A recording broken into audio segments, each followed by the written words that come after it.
ओम नमो भगवते वासुदेवाय नमः। नमस्कार भक्तजनों, आइए आज हम कामिका एकादशी व्रत कथा को सुनते हैं। चैनल पर नए हैं तो चैनल को सब्सक्राइब जरूर कर लें और बेल आइकन दबाना बिल्कुल ना भूलें। कामिका एकादशी व्रत कथा को सुनने से पहले हम कामिका एकादशी व्रत महात्म्य को सुनते हैं। अर्जुन ने कहा, हे प्रभु, मैंने आषाढ़ माह के शुक्ल पक्ष की देवशयनी एकादशी का सविस्तार वर्णन सुना। अब आप मुझे सावन माह के कृष्ण पक्ष की एकादशी की कथा सुनाने की कृपा करें। इस एकादशी का क्या नाम है? इसकी विधि क्या है? इसमें किस देवता का पूजन होता है? इसका उपवास करने से मनुष्य को किस फल की प्राप्ति होती है?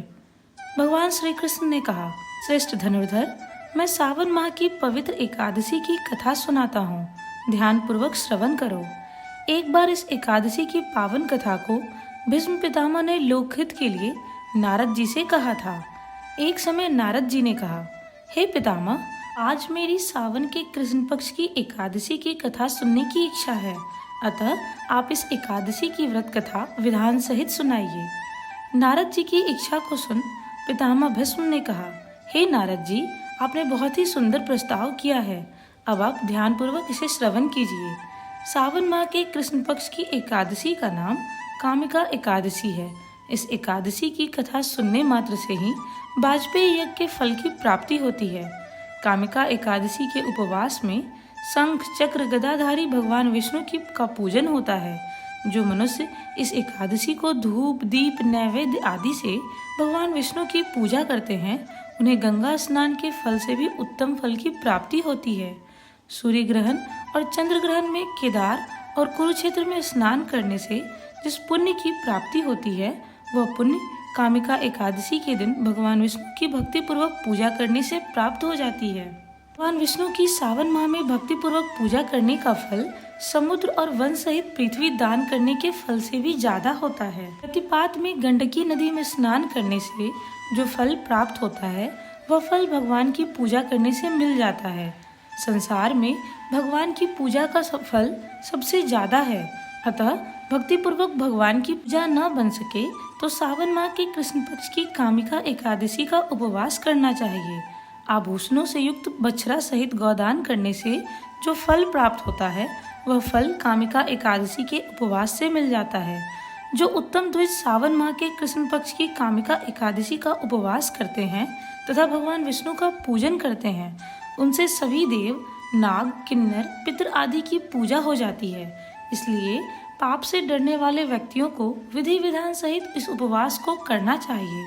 संसार सागर तथा पापों में फंसे हुए मनुष्यों को इनसे मुक्ति के लिए कामिका एकादशी का व्रत करना चाहिए। कामिका एकादशी के उपवास से भी पाप नष्ट हो जाते हैं। संसार में इससे अधिक पापों को नष्ट करने वाला कोई और उपाय नहीं है।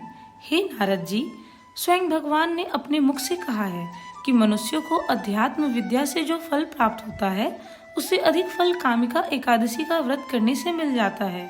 इस उपवास के करने से मनुष्य को न तो यमराज के दर्शन होते हैं और न ही नरक के कष्ट भोगने पड़ते हैं, वह स्वर्ग का अधिकारी बन जाता है। जो मनुष्य इस दिन तुलसी दल से भक्ति पूर्वक भगवान विष्णु का पूजन करते हैं, वे संसार सागर में रहते हुए भी इस प्रकार अलग रहते हैं जिस प्रकार कमल पुष्प जल में रहता हुआ भी जल से अलग रहता है। तुलसी दल से भगवान श्री हरि का पूजन करने का फल एक बार स्वर्ण और 4 बार चांदी के दान के फल के बराबर है। भगवान विष्णु मोती, मणि आदि आभूषणों की अपेक्षा तुलसी दल से अधिक प्रसन्न होते हैं। जो मनुष्य प्रभु का तुलसी दल से पूजन करते हैं, उनके सभी पाप नष्ट हो जाते हैं। हे नारद जी, मैं भगवान की अति प्रिय श्री तुलसी जी को प्रणाम करता हूँ।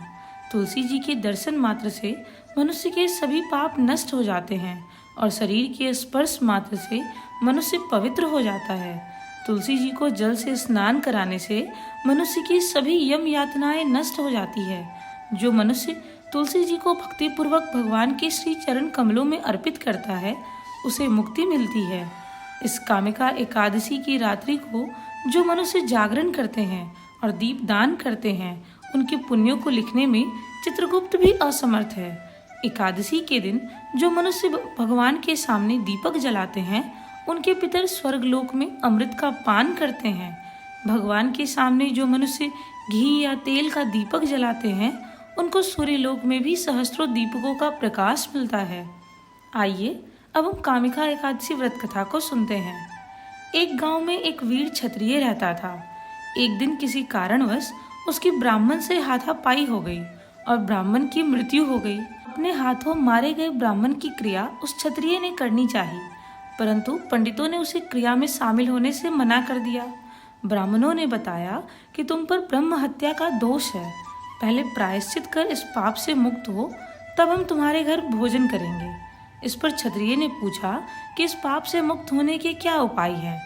तब ब्राह्मणों ने बताया कि सावन मास के कृष्ण पक्ष की एकादशी को भक्ति भाव से भगवान श्रीधर का व्रत एवं पूजन कर ब्राह्मणों को भोजन करा के सदस्यता के साथ आशीर्वाद प्राप्त करने से इस पाप से मुक्ति मिलेगी।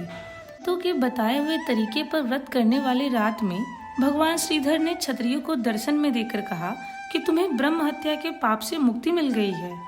इस व्रत के करने से ब्रह्म हत्या आदि के सभी पाप नष्ट हो जाते हैं और यह लोक में सुख भोग कर प्राणी अंत में विष्णु लोक को जाते हैं।